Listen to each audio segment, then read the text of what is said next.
YouTube, we're back. F and True Wrestling, JC Styles. Brian Crazy, and we're here with our weekly review for TNA Wrestling. Um, a lot of things have happened after Hardcore Justice. We've had a couple powerful impacts, TNA reaction. Um, after the whole effing show with the whole RVD incident, now we have a title tournament that's going on. We'll talk about a little bit. Reaction, a show that kind of shows a behind-the-scenes storyline approach to the wrestling business. I mean, it's not really a quote-unquote documentary. It's more of a, like I said, a storyline documentary show. I mean, they don't break character in this show. A lot of things to talk about, and we'll jump right into it. Yes, let's start off with the whole effing show because we haven't recovered that just yet. Uh, Kurt Angle came out, had a great showing with AJ Styles, my boy AJ. Those two, whenever you have those two on the card going against each other, it's going to be a great match. I mean, we all knew going into it that Kurt Angle was going to win because once Kurt Angle loses, he's out of the business from what he says, but I don't think how true that 100% is. And this is what I'm kind of seeing now. Like I said, they're going into this world title tournament. And Kurt Angle hasn't fully climbed the ladder, but now he is a contender in the tournament, and he has moved up in the bracket to the next round.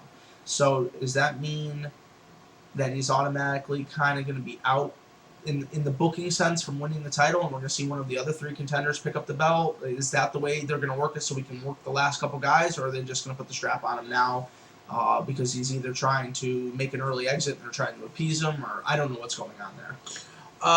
Then we had a decent women's knockouts match. Madison Velvet Sky, no, Angelina Love picking up the knockouts title. This is on the whole effing show. Yes, the whole effing show. Then you had what was the next match after that? We had the best of three falls. Best of 3 out of 5. The fifth match of the contest between Motor City Machine Guns and Beer Money.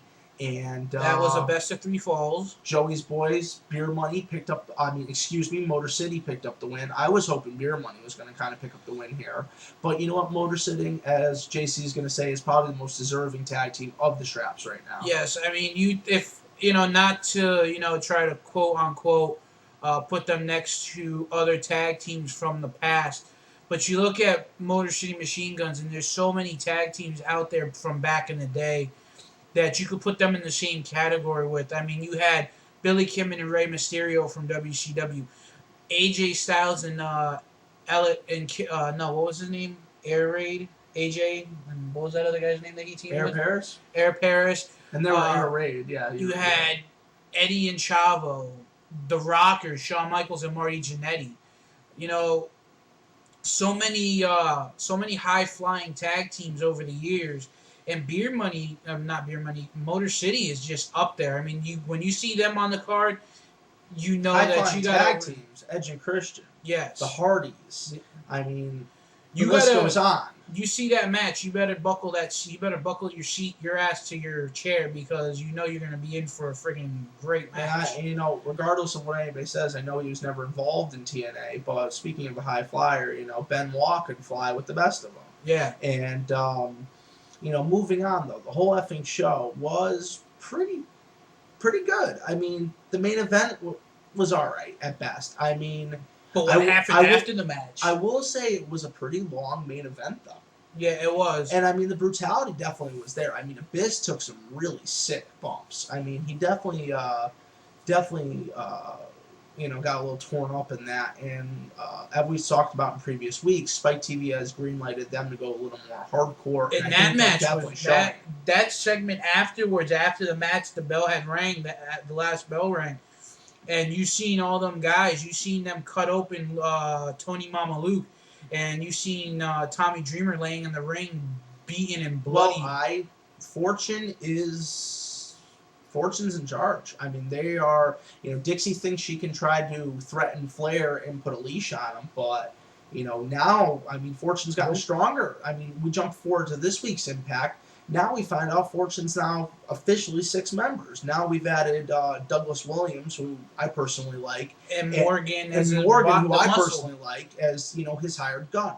So now you got Beer Money, you got AJ, you got Kazarian, you got Morgan, and you got Williams. You got, you know, 2 of the company's straps and 6 of the company's best wrestlers, and one of legend leading them. I mean, Fortune's unstoppable in my eyes. Yes. And while we're on top on the subject of TNA, news is Jeff Hardy and his wife or girlfriend are expecting, and I'm hoping and praying that everything outside of the wrestling business, at wrestling world with Jeff Hardy, everything goes okay, and he gets off, and Well,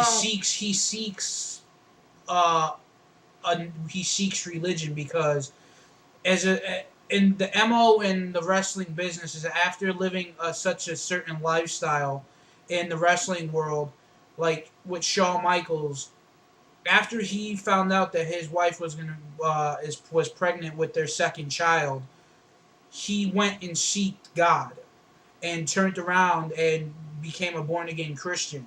And after that, Shawn Michaels cleaned up his act and cleaned up everything around him, got rid of every little loose end that he had, well, and cleaned it up. I think just to be fair, because there are some people out there that aren't overly religious.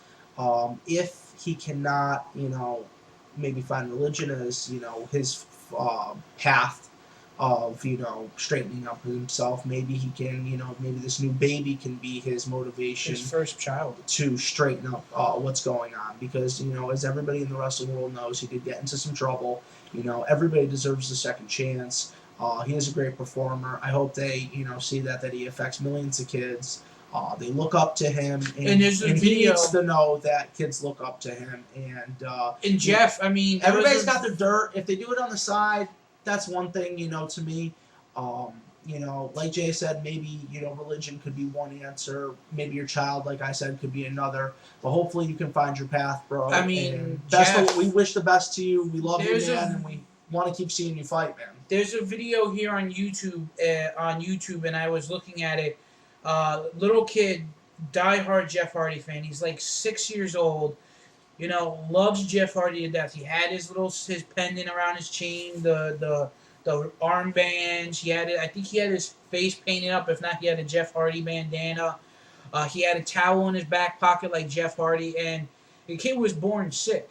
And his last wish was to meet Jeff Hardy, and that hit like right here, because the fact is that here is a guy who's down on his luck, having trouble outside of the wrestling world, and for him to do something like that for a little kid, it's what TNA does. It shows you TNA cares.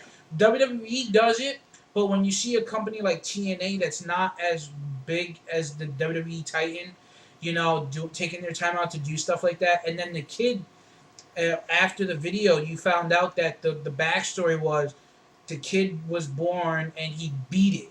He beat the sickness, and I think that's what Jeff Hardy needs to do. He needs to beat this addiction that he has and look at his child as a second chance. And that's kind of the problem I a little bit have with TNA. I think TNA is going to be one of the greatest wrestling organizations ever.